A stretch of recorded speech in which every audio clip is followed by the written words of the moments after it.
Hey there. Welcome to the 10 Commandments podcast. My name is Chad. This podcast is an intro to the 10 Commandments.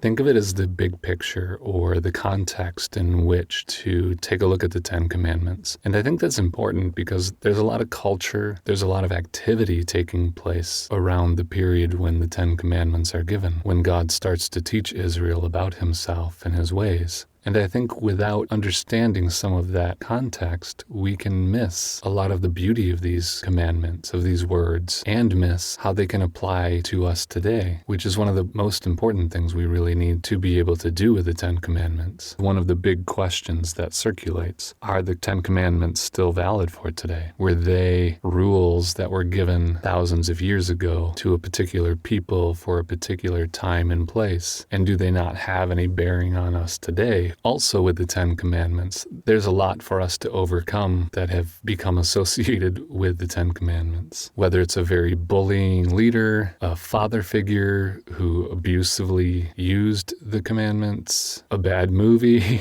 many bad movies come to mind. These are images and associations that can be really hard to overcome, but it is something we need to try to tackle if we want to engage in a serious relationship with God, and if we think these commandments, these words from God, are still relevant for us today. And I think they are still valid. I think that because God was trying to teach Israel about himself, about his character, about how to live in a relationship with him. And I think God's character has remained the same, and he's still trying to teach us today about a relationship with him and about a way of life that he finds delight in.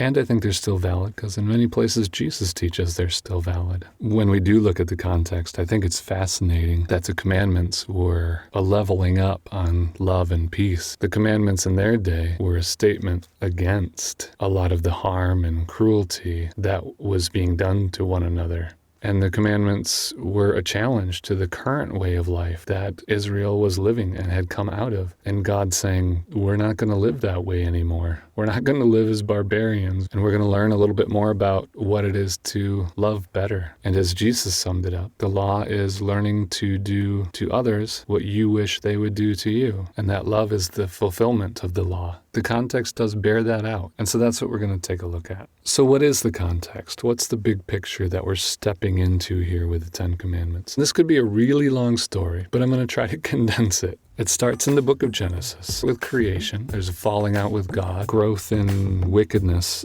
growth in badness, to a point where it's unbearable. And we have the flood. There's a starting over, and we have growth of wickedness. In the midst of that, God finds Abraham. Abraham has some promises made to him by God. Then Abraham has Isaac, and Isaac has Jacob, renamed Israel. Then Israel has 12 sons, one of them being Joseph. Joseph is the youngest at the time, and his older brothers are jealous. Let's face it, Joseph isn't the kindest of brothers, but then his brothers sell him off. Yeah, that's not real kind either. So Joseph gets sold off, ends up in Egypt, ends up second to Pharaoh, and then a famine comes about. His brothers travel to Egypt for food. Joseph reveals himself. They reconcile, and then the whole family moves to Egypt. Joseph passes away. Another person becomes Pharaoh. The people of Israel grow in number. The Egyptians start to fear them, put them to slave labor. Now, many, many years later, the population is quite large, and we have the entrance of Moses on the scene. God calls Moses to bring Israel out of slavery. Moses goes to Pharaoh, says, let my people go. Pharaoh says no. A lot of different signs take place. Pharaoh says go, and the very large population then travels out to the wilderness, crosses over the Red Sea, and are now alone out in the wilderness, wondering what they've gotten into. Then they all head to a mountain where God is basically like, let me introduce myself. Hi, my name's Yahweh. I'm your healer. And they're scared to death and say, please don't talk to us anymore.